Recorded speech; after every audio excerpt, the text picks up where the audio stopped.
I managed to squeeze the Minister of Finance hand behind his back,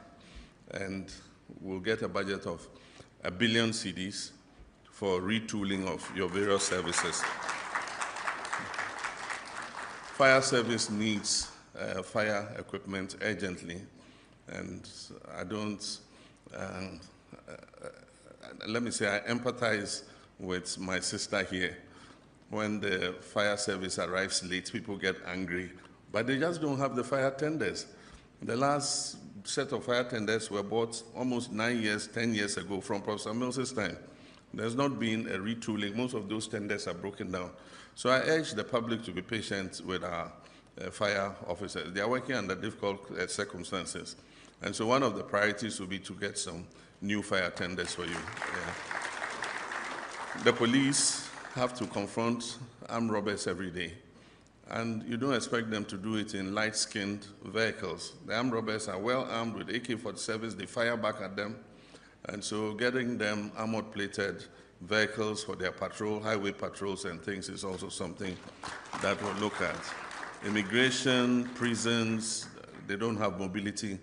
Most of the vehicles you have. Mani Mahama posi fuone kwa ane give and take. I'm Robert C. Kosan, Yomunya, Amotkano, etimi abwa, emomo akun econom. Nina echreno, a banisem, a Ghana Medical Trust Fund, a Dodona, a friend say Mahama Cares Fund. No,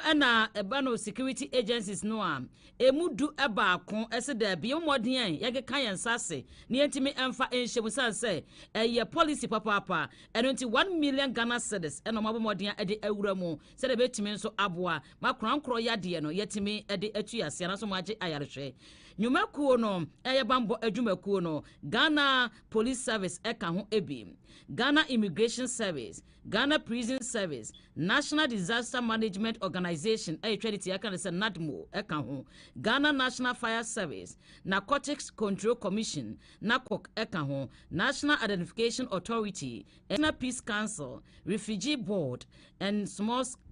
Arms Commission. There's a small scale one via Beckham. And no actually no abambo adwumakuo ne sikane di wura mu pe na post sa hene se Maminyina mwanamwe na menkasa. Christian Cheche Yohono, IGP. We at our various meetings, we met at our senior level, and all the senior officers have willingly contributed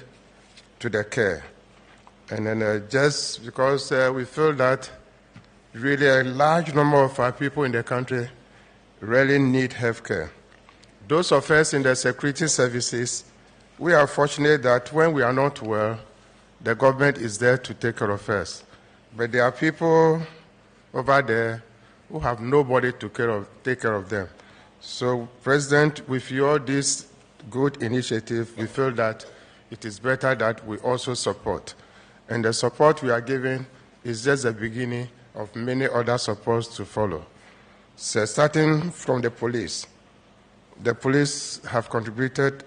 580,000 Ghana cedis. Frudia pani piano policy no good pa. IGP Christian Tete Yohono ene ejina bambo adwumakuo ni mu nyina disikano ena na wo kyerɛkyerɛ mu ede amano. China Mino ana musini ewa maigana muhase no His Excellency Ton de Fai he sana dino etiena no mu no wakasa ede atu dwasem ene wohwa so ne ekoso ewa maigana muhase ya kan illegal mining galamse na Ghana fort ne tin wo monsa no mo de kyerɛ China fort the China form ede afiri wonum emma be piem ewa maigana muhase ya yensuo ne yakwaye nyina wonum esenum eno ena Ton de Fai akasa ede atu dwakere se yemfa so bo no emmo Ghana fo sanse ya nkasa ya ka ho ebi China 40 wonum ekrom ne akofo maba ene ne awetu galamse poto ne asai ensase no wadensam wonyina tu dwa ebra wo France ntwerofo ahyiamum ewo no ankasa ne fie ewo enkramantem emum ena wo kyese Ghana fo atretene yansa na de kyerɛ China fo no so abaako no ekonom enan na aka no nyina ehwe yenso ye ne edimu akotene pa ekose sa efrem krom eba Ghana ha se betu galamsey be wiase na sobo no yede ebo wonom na ne nkasa ye mu no na wo kire sem China fo ne bi wo ho no ma wo mo ye labor fo wonom ba ba ya adwuma wonom ba beduru pe Ghana fo se he mo na maba ne ba ne galamsey de ne mo ya ade pa mo ya champion ata bibia mo na mudi mu akota ne mo mrai na ye nkotu galamsey na ye tu wie na sensase ne essay ensuanso ne say a na afa ne bebo ye hwene se China fo na aba o mam no mo se ye nso wase da bi so bo no Ghana fo ye nso ye di mu akotene ebim ensem wanyina betu odwa ebra okasa kire se nei wo hwe na wotwe mu a ene nya asem keto akra civil society groups ahodo ama wonom hono so asabrem wonom ebo da rose galamsey ye nto asem na ebra ambassador Tonde Fa ede ne sam etu dwabra wo France antwerofo nhia fa galamsey honom ye ntien sam ahodo bi a wode etu dwa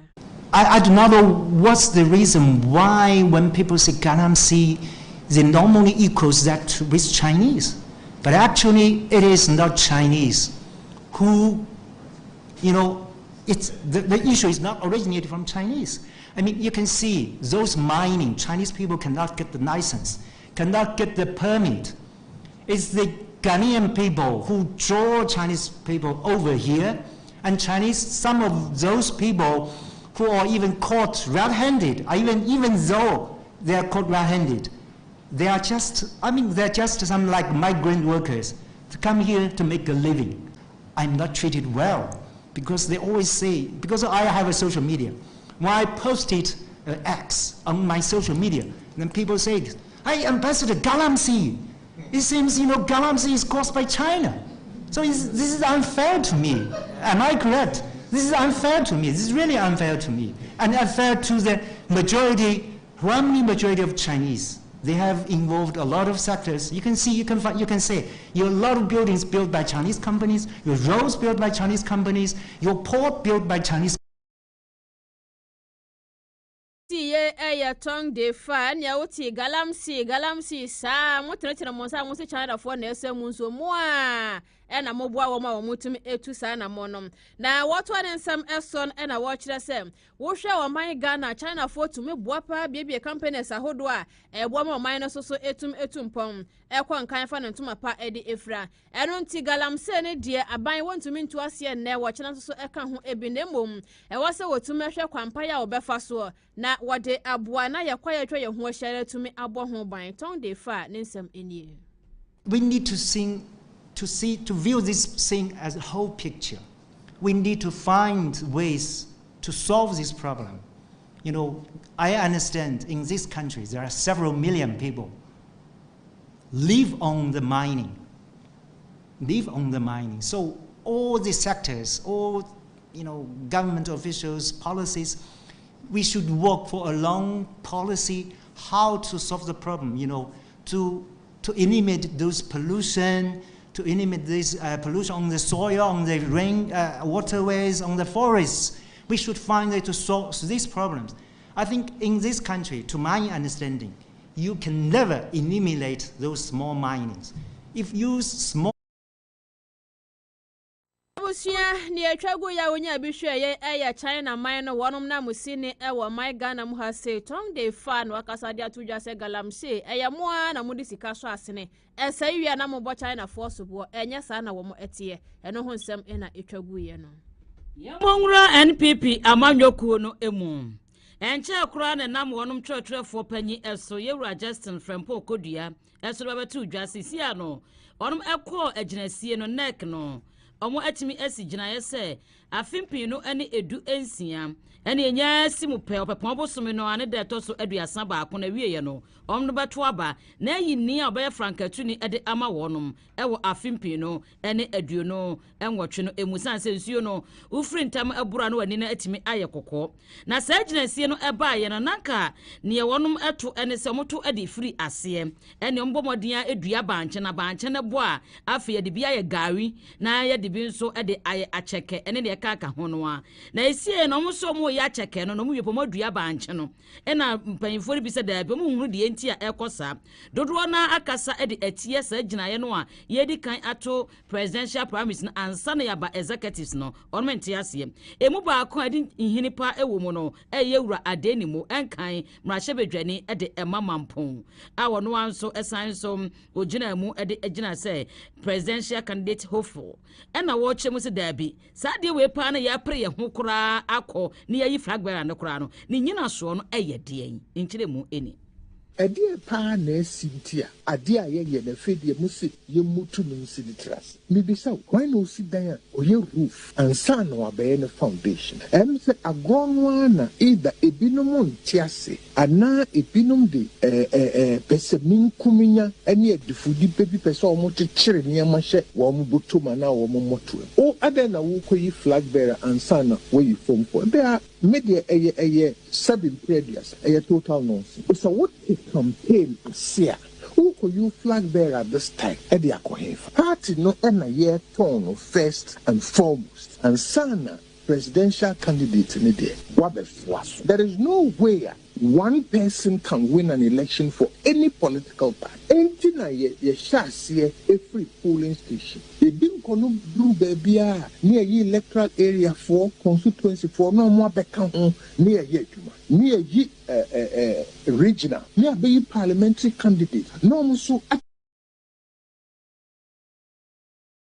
Animo and camera shebedwani de mamampon and the presidential candidate hopeful and or the atuja Okasa wie ye pen asasem krono a enase ginesi nek no asi ewo MPP mu no ye wurabu ache krematen ajakon ya wono nso no enkan no ahodende aso ye no na no yo soafo me kire Minister of Energy ewo mampanyi dada Nana Adodankwa Ekufu Ado pensom ya wono anso ehwe enimfoma flag bearer hopeful na eno no wo chem se we no eye totally nonsense totally nonsense eno so ene ade a wotimi ede ekaye yenhwe ye oka awie ye pe ena yewura ade ni mo se eba ne sen kura enti yewura jako kasa wie ye eno se na yewura ade ni mo enso eche mo se na eba ne sen kura ena ase ye tu mampam mirika abo mampam so tu mirika na abekọ no ote so tetete eno enti die pa ena eye aginasie ewo echire na the tosuminu a kan wa se mamate ho the conduct of the early presidential primaries data yensaka and national council share ya the by say 31st January 2026 no na me say o shtie party mu a ama party mani bebre ebo enyoso party ma omobo enyoso nyina ni say as ye prepare ye ho e de akwa kodi sa adwuma no adai eni yewura adeni mo ena abomoden aka enu nti no adenti ena yepre ye ho yenkwe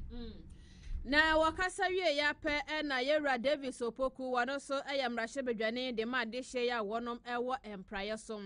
na wakasa wase brofo kasam it does not make sense wano so ne de ya wode etachire no wase sa na mu ya wonom etu adwempo be pa na etachire ya wonom kwakoto aba ayi franka tuni ansa na abato aka achire nyina wonom etumi akosom eno mu no wakire sa afia ye besimo January bosome no 31st January 2026 na NPP amanyokuo no akasa de atodwa se wonom bekọ abato osom akwakoto aba ayi franka tuni wakire se sebi it doesn't make sense eno so say na yewra Davis Opoku amponsa ansa wade eto aso the date that has been set 31st January 2026 there seems to be a challenge with it. Now granted that the party goes to approve that for every polling station we should have 7 instead of 5 polling stations. What it means is that once national conference has approved, we need to go back to the base and ensure that we elect right from the polling station all the 7 members who form the the polling station executive. How do you then say that you have put into motion an exercise for presidential candidates to go around and campaign? Campaign to who? Are they going to campaign to the existing 5 members or the 7 members that the National Council will be approving in July? It doesn't really add up. It doesn't make sense. And that is why, for us as a campaign, we will be officially writing to the party to hasten slowly. What we seek to do is to build a solid party that is ready to carry any presidential candidate to victory, and not just to elect a political party leader. That is not what the NPP people want. The level of defeat that we experience in 2024 is not something to now begin to glorify an individual. The party and its base wants to see a stronger party, and that is what the Brian Echam.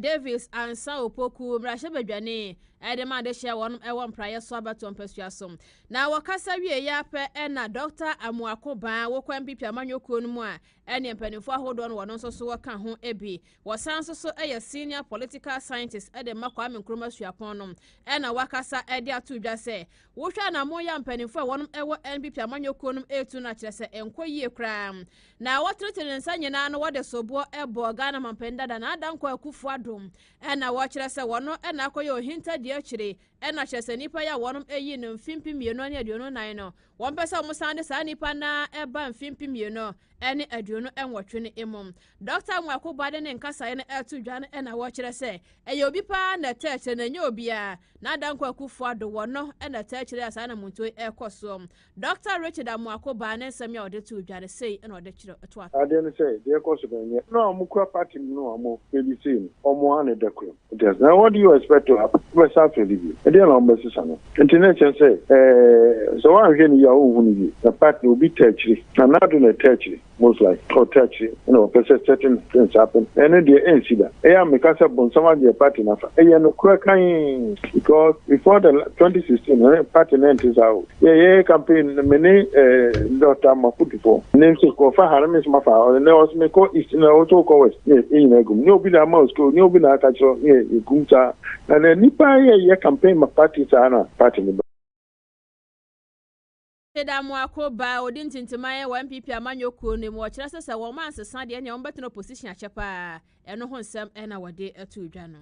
ajejefo enso a yapa wo no mo every appeals court na yetimi ede wonum akọ Supreme Court no ade omo enso etwase omutimi kokọ pie mo ewo appointment committee wonum animo na yetimi tototo wonum edosodosom hu ne se ba bi onum kwakotena nsan na atibi ekrom onum eka ho ebie no Justice Akabuafo na bra ne bra eson ye endro asese otimi kakodi ne dwuma no petition bi ede ekọ ede ema no na omu entimi entoto na no ntine twase onum etimi ehwe ne ya wo petition wonum aye no ebe kan so petitioner no yewura Anthony Kwabenya Rao ono na petition ye eti eba ne sene twase mpanyimfo edi kan hwe wono ansa na appointment committee no etimi atena emum na appointment committee no ya bedwakuo no mrahye bedwafo na eka ho no etwase dwomtenani etena mu ne ya wo ye dwomtenani no yewura Bernard Ehiavo na wo chemu se ye baseless sa wo de ba law mu a ensuo biada enyina sa petition no emu. Committee, after due consideration and careful reading of the petition as well as the judgment, came into a conclusion that the allegation contained in the petition that the judge has insulted and attacked the petitioner is completely unfounded. Furthermore, by a judgment dated 22nd June 2023, and entitled Adosevia Ghana Limited, represented by Anthony Raoul, the petitioner herein, versus Drivers and Vehicle Licensing Authority. The petitioner had appealed against the said judgment of the High Court, presided over by Justice Akabuafo, to the Court of Appeal. And the Court of Appeal, in suit number H1/10/2023, dated 22nd June 2023, delivered judgment on the issues, having considered the totality of the evidence and the judgment. The appointment committee cannot therefore be constituted into the Supreme Court and Judicial Council to review the judgment of the Court of Appeal and take disciplinary action respectively. Ehiavo wamano anso ho no mo asanse abra petitioner no ede ekoye nsema hodo no na okruche ede egumo wo TB se wo kase eba no Adolf Zavi Ghana Limited any DVLA wonum ede no chemu se enokra no yesi gina ya eno no proper judicial channels enso akomo edi petitioner ne sema wono eka ya wono ese obeko appeal no sa enu nyina echi wosanso echemu bi wo se wo hwe additional document eno so ode ebre committee no a eno nso no omo ehwemu enso ni nyina emu no so omo hwa eba ni nyina emu a eye separate correction petitioner eno ye file against judicial official no enti Yewura Charles Aidan eno ni nyina echi no okyerem se enye ade a connect etu Yewura Justice Akabuafo enti wo kyerem se no na ekoye ne de ohunu se da bi we no ensuo hyeda enyina mu a se ensuo betime kura ade ano a entaw dokono eno nso ne to aso ni. Honourable members, Article 1273 of the 1992 Constitution of the Republic of Ghana says that a justice of the Superior Court or any other person exercising judicial power shall not be liable to any action or suit for any act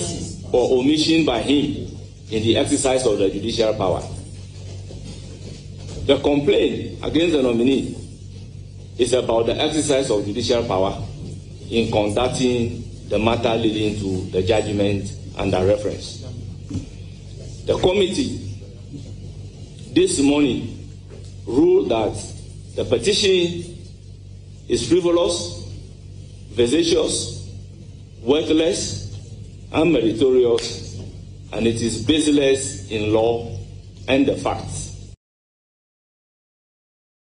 Bernard Ehiavo ono an appointment committee no ye dwomtenani tini nyina no efa justice a ye no Yewura Justice Kwaku Tawia Akabuafo ya petition eko ditiri so a Yewura Anthony Kwabenya Raw ede eko ya wo chemse da bia bamremu a ensuo hyeda nyinam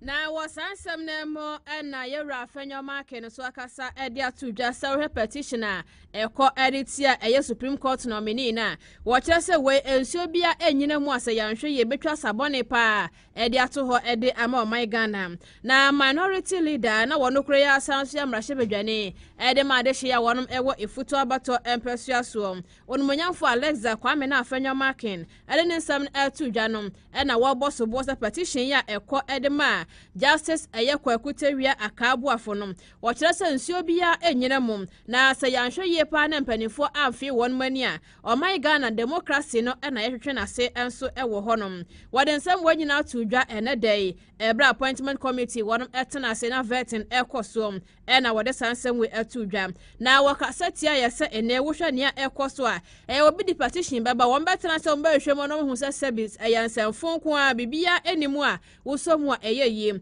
na nipa ya wode petition ekoye no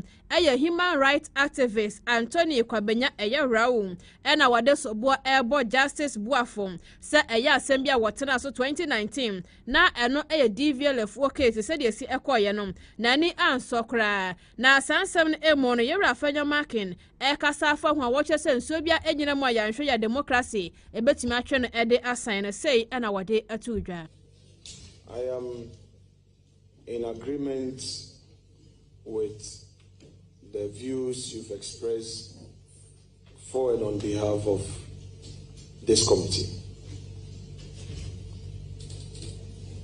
Indeed, as a country, we need to veer off from trivialities and situations where we subject people's reputation as frivolous as what came before us. Unfortunately, if you look at the ongoing trial of the Chief Justice of the Republic, we have one Daniel Ofori who refers to a judgment which the Chief Justice was involved as a basis for attacking the woman and calling for her removal. If you also read Yakubu Akogo Ayamga, similar frivolous allegations are made that the Chief Justice made certain pronouncement against him in open court. Unfortunately, these two scenarios have been deemed to constitute a prima facie case amounting to misconduct, justifying inquiry into the conduct of a Chief Justice. And the Chief Justice of the Republic is on suspension as a result of this. I am happy that as a committee, we stood firm to the text and we have risen above pettiness and trivialities.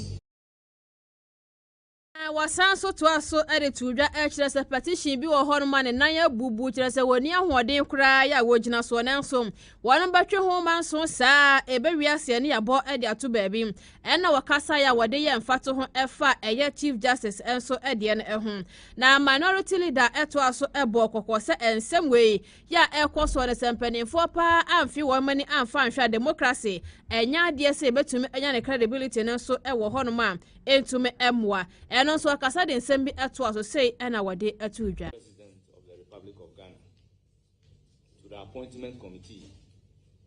The committee, in line with Standing Order 21710, made a publication in the newspaper of national circulation informing the public and welcoming memoranda. Pursuant to the advertisement, we received a petition from one Anthony Kobna Rao against the nominee of His Lordship, His Lordship Justice Kwaku Devia Akabuafo. Honourable members, the petition we ene nia etwagu ye yewra fanya market wakasa dia to Joseph petition bi wo hono mo enso nyina mukura ntentantam na amontontwene na adwuma na monto aso enkomo anim.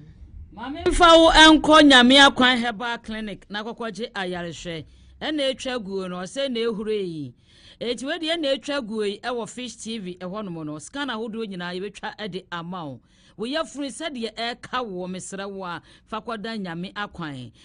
na ne se de ha ba ne nubuna no betu yare wo ne nyina ase ede amawo ebi onzo say malaria eye diarrhea ni nyina de betu ase wuti migraine ana yade bia da yetipaye bia no fa bedan hypertension so yetu ase ekuro no say ye yade bi na kofa ede ebaye anase bibi enanam so emana ba no yese bra yebesiesie kama ede amount meka se meka adaje bondi ko nyame akwan herbal clinic na kokwaje ayarehwe 0202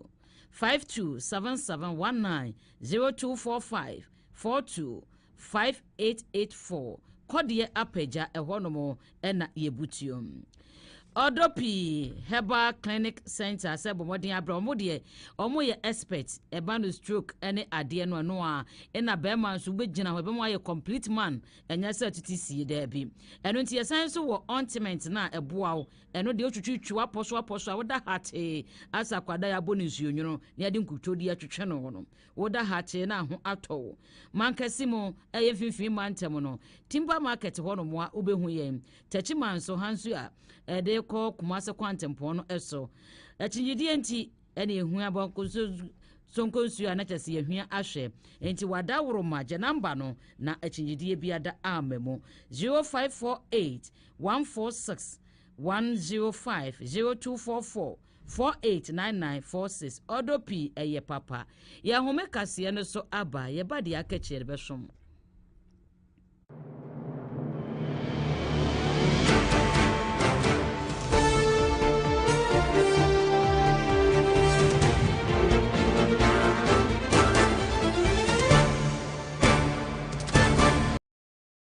Kanina na emma edi ye ho to mema so nanso ene die eniema sesa enti sabio enne ene emepi eye titiriw ewa amanyosebu asofudie mu eni nnwuma akese mu emehye adwumadie ye mbre amehia na yetu ye hofo ye hye ye hu kran na ye hye ye ho den sade be ya emma yenso ye bekwa ye nim ewa abrabom ye besua nsa anadwuma eni ye ho asiesie oba sa wukunu pia ana wo be pia na hofadie mu tesen ekwan a oba wo befa so asiesie wo ho na wasipi na wasita ni nyina ye bekyerɛw ama wahu wo sa adwumadie yi so enti oba wasade ni sen ewa wawareɛ mu wadwuma mu eni wabusua mu. And how do you overcome your challenges? Enti shiame Lady C Kwasia Day eni Kwasia da bia enwumre nonso ewo Fish TV eni Fish FM so na yawa danso yabema repeat anadu nonkono enti frabusua ni nyina mehye adwumadie yi so no emema benya won chefa na mofranso benya won chefa na ni titru ni yema emehia yedi ye konkombo yada otumfo nyankopon ase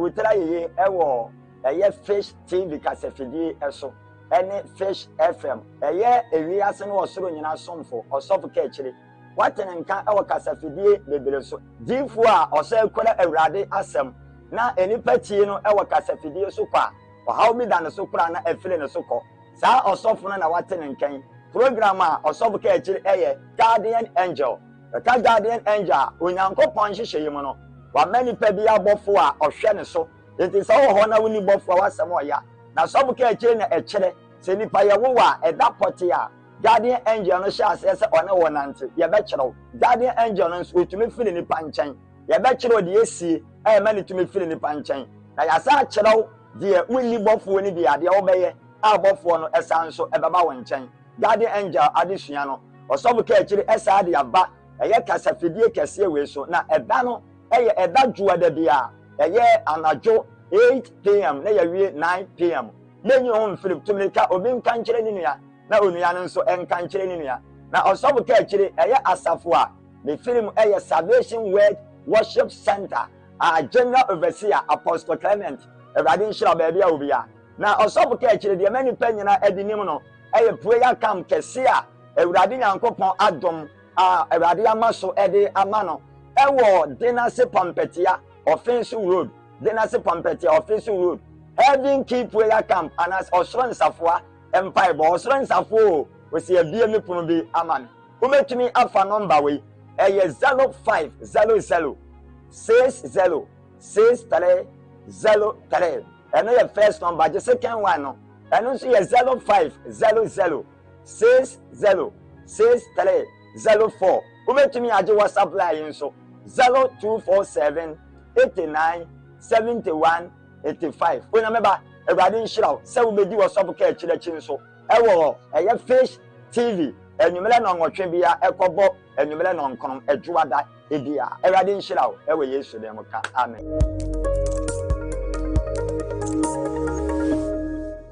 Titi obi kyerɛ mpaninse bosompo beto ebuo na openso beto otwe na ne ho ye fitaa dada na dware nso.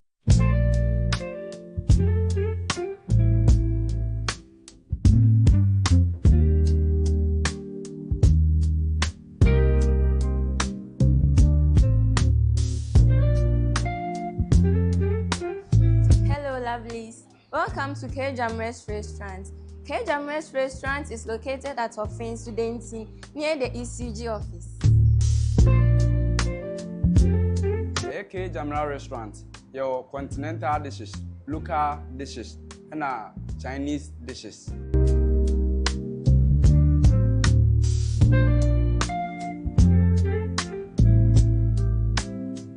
So we are wedding, birthday,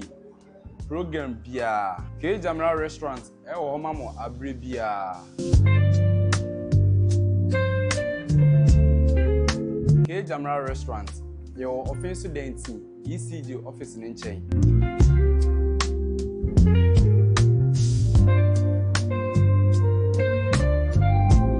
You can call us on 0242 170 774 or 0256 740-842.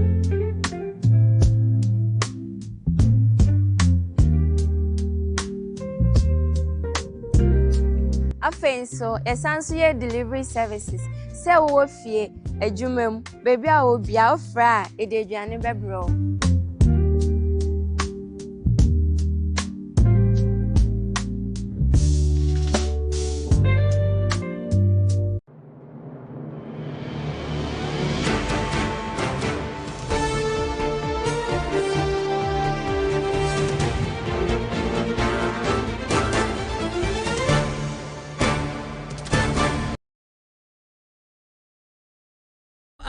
Asan so amu akwaba de waba Fish TV, Fish FM. Yemo enwura mu enne ewo appointment committee no wonom animo Justice Akabuafo ya wono sabre no yakopon ya na bibia toto yi abakwa kupie mo ewo Supreme Court no ayi Supreme Court judge no wokopie ye pen no mo se bomodin ene the pledge bomodin anaka na entimi emoa enne fie de na se ye fie ada edema no national pledge no ni nyina ne kokowie se minority leader yewura Alexander Afenyo Markins ene o kire mu se de ACL ko no won kan say eye adia justice atimi akase oman no ho edo so obeye patriotic ade ama oman ne de ne etwa se otimi nso recite national pledge ne sanse de ewomu no eye ensemfua bi a ema wotimi enya oman no ho edo na ekoye no na yewura Bernard ehiavo echemu se nominee kurodi kan akase nsemo no se de esi eko national pledge yesuan ache sabro kase yanka kura enunum binom ene odi frifrifri na de ko na ase yenhwe se de esi ekoye. You've admitted that not in full. So which aspect readily comes to mind? I promise on my honor to be faithful and loyal to Ghana, my motherland. Thank you. I promise to hold in high esteem our heritage won for us through the blood and toil of our fathers. Exactly. I promise to hold in high esteem our heritage won for us through the blood and toil of our fathers. Yes. And I promise, pledge myself in all things to be faithful and loyal to Ghana, to uphold and defend the good name of Ghana. So help me God. Because I am helping. If you know,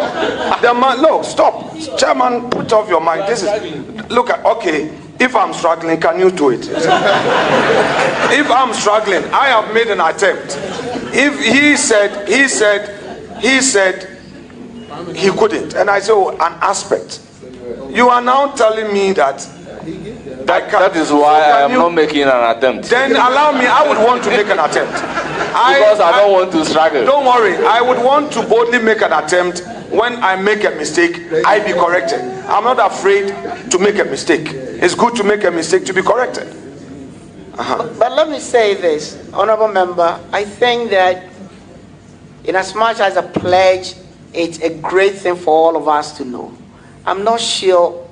Ghanaian patriotism must be anchored in our ability to recite a pledge only. There are other things that all of us can do to demonstrate our patriotism to the country. Thank you.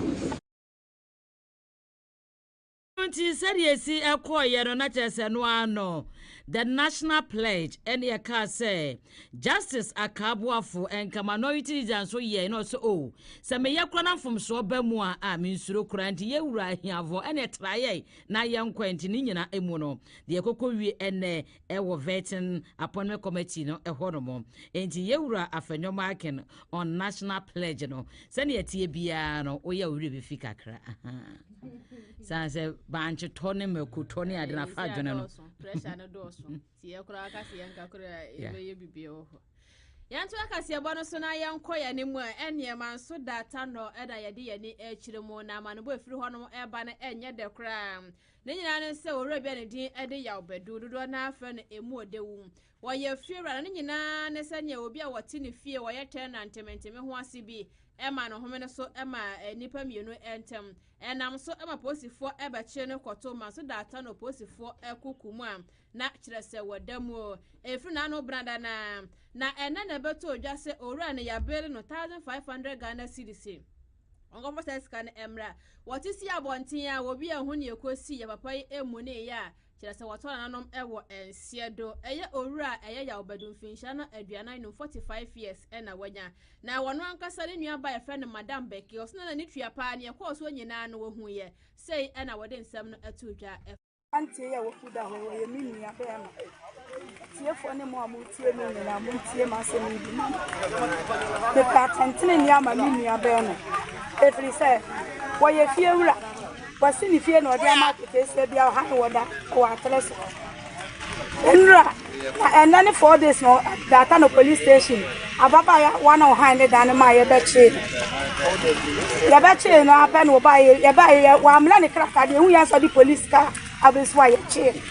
ɛna de ne ba data no me man wadi 120 years ɛna ɔba ho data no police officer no wɔ sɛ ne ba no so ayɛ no mfumso bi akora ɔmfa nkyɛ no ɔmfa ne ba no ma no ɔnkɔ ka asɛm bi wɔ hɔ no data no inspector ne ka kyerɛ sɛ wɔkɔ adubia court ɔba na ma me ti ase na ɔba nti me kɔ kuma se me ba yɛ pɛ na ɔmo ka kyerɛ me na me a me ba enwam de duru ha no mo na e o'clock bi fia na abɔ fa di data no me nua ne da police station hɔ no cells hɔ no ɔso no ɔmo ne ɔmo da cells hɔ ne sɛ adenti no wakɔ toilet nti oni toilet no ɛna ɔso oni toilet no ɛna ɔmo ma ɔmo bu no ɛna yɛ ne ya na ɔtete toilet ni nyina na ɔde sra ne ho sɛ obi ɔbɛbɔ ni bia toilet no ɛbɛyɛ no enti me fili wa tra so ba na ɔmo ka kyerɛ sɛ me nua na bodam na me se me nua ɔnyale ɔmo ɔdam ba kokora sɛsɛsɛ ɔmo de ne ba no ɔyale na ɔmo sɛ ɔmo de ne ba nyina ɔmo ne na dia glosa enti ɔnyale ɛna sɛ ne ho ba bia nya dia no no osuro police ni onko police station enti yakoko yi na yakoko tatale ya bɛhye no ɛna wo pia banana police ni sate so de chafan bet ɛsan ɛbom ɔde bu no no ɔsɔre ye no odwane na ɔmo kɔkye ne ba ɔba nipa nwotwe we gyina na chi we gyina na nim a police for 8 inspector na wo data no kokɔ ne ka ho bi we bɔ na sum no we bɔ ha no we bɔ ha ana chafan bet no ɔmo de bɔ ne kokonko a ana me ka kyerɛ police ni sɛ wɔyale sɛ nipa no wante sa enti bu na mo bɔ no mo nya na mo fa no ma me nkɔ hospital akwasi ba fa ne ka bi ɔbɔ bia no betia man police for answer se wadwane nko ade wo mu nyi no emfa no man na me kɔ wata san kɔ ka cha assembly man no ba one wo mu kasa na wo mu se imagine 15 million ma ba no pay ya na me ona bo 15 million o 15 million na ba be sha ne se mu yi na wo dwa wase bra ne san kɔ yi chamfa bet ne se o sa de ba be twa ani se wo dwane ya ba be wu ato sa anwa pradada so mi nua ne nyale o police for ne baba che no nyale ba akokora ne ho ba bia nya ne ya police for na abu na kunu mi gira hobi enu omo bu na nipa nwotwe da ata no police for mo o nyina obi abo ni bi inspector ne so bo mi nua ne bi na mi gina ho no mo so mo so megua me na me ya eyewitness police ni me gina nka nkyira me say asama America no eye nkontompo na America acho ifiru no ofiri wa atres ono ana di ni sika sini da wa atres no mo ba che no obi amle ni police report we hu ya so mo ede ka bi si wono ma o ma ba ba tambe no be che bena da no anopa no mo be che no wa dan 4 days ansa no mo man bi ansa na anopa ya no mo man bi na case ni se ni tenant ni se wa di credo asini pun asami ni no o sia me blast and aka ne 1 month won ti fie ho wo hwehwe na wo hu no enti o de credo sipuno num se ne be ya oba obehunu no aba beje ki e wo ho no na wo hu na ka kire ne se aka wo bo so me ba ko no watu enti se wo hwe na won ti na fie be mu a tu na fie a wo te no wo mpla anya hwe asam ni nyina no ya ba so ewa manso ewa treso bepie mo ewa manso dato na owura ya obedu emu odewu sese de wato nanom ewa nsie do ninya ne sa tenant ya wone netie wo ye ne papa woni ho no mane me de kredo tu punum oba ya ne aba besie nie sese wonka atiasefo ho Mame mfawo enko return herbal clinic bomodin akokje ayarehwem be ma ne oba uhia awofo ni ekiremu sanso ena wafichire ko no how bi ewo mu a return so honom ede emam be ma bedi de wa medi ayasekom de bomodin akọ fibroid ene de ka onyina hepatitis no say ye B say ye C kidney disease ye to ASEM. Penis enlargement, a man it is a possible say ya taju for 1 year to dene. Ukwa mobesi bibia de amount. Make can what 35 years, 30 years. And so their son were hermono. Said the SCI and any cancer. The one ya koni Jean Fiona for mount. Nesi kikim na intimate and wako kuni na you to ASEM. For niche mo, ewo fence old town and no market war. Dr. Isa Abwademo 0240 508893 0241 237316. Mamemfa unko SOV Construction and Trading Limited or se brain. Ebano bathroom accessories na ni nyina bi ewo say toilet pot, shower, kitchen sink, wash hand base ni nyina bi ewo building materials no so no udru ho no mo a de water anase de posi de ma wa han ni nyina benya bi scarf e de ma mason fo ni nyina bi wheelbarrow ewo block molding machine designed pillar mold ni nyina bi architectural and structural designs professional mason for carpenter for mfo ni emfanchemo construction project material supplier yadi ni nyina bi ede ema de wuhia ede asi dan no de awde edi dwumade bia no so ofre ne a ye beto achewo construction project consultant bomodin abra ne ma ho animdie na entim emwo nimdie ni ba akofo etirim enti asori dan na apese osim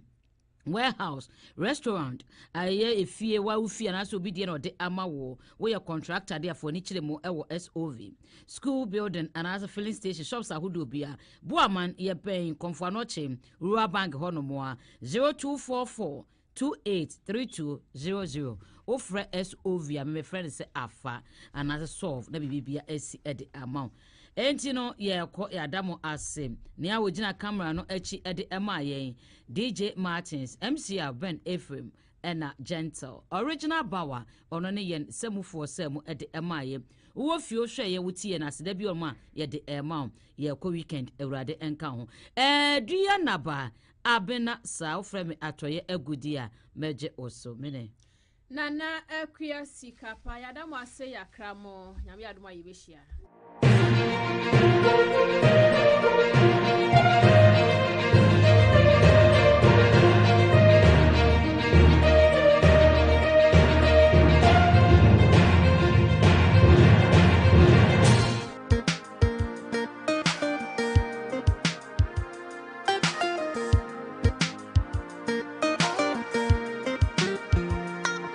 EB Favor Surgicals, ma Barbadum Ghana, and Kania near 2 Kwankwa Bruchere, Kofa Hospital equipment and CCD, a twitchell, hospitals, herbal centers, medical centers, and I say, Ankram Kramope Hospital equipment, a dear Dimujumabi. Look no further, she share EB Favor Surgicals, a ban hospital equipment spa dia, a EB Favor Surgicals, wheelchairs, hospital beds, bandage, gauze, syringe, scan machines, a hoodwobia, ultrasound scan machines, theater bed, examination code bed, surgical instruments, ventilators, medical thermometers, drip stands, surgical tables, monitoring device beer, physical therapy tools with Sabeka Media Free, EB Favor Surgicals, a ban of hospital equipment, quality ones are, a dear Frebrochi Maimua, and Kansuda, Mr. EB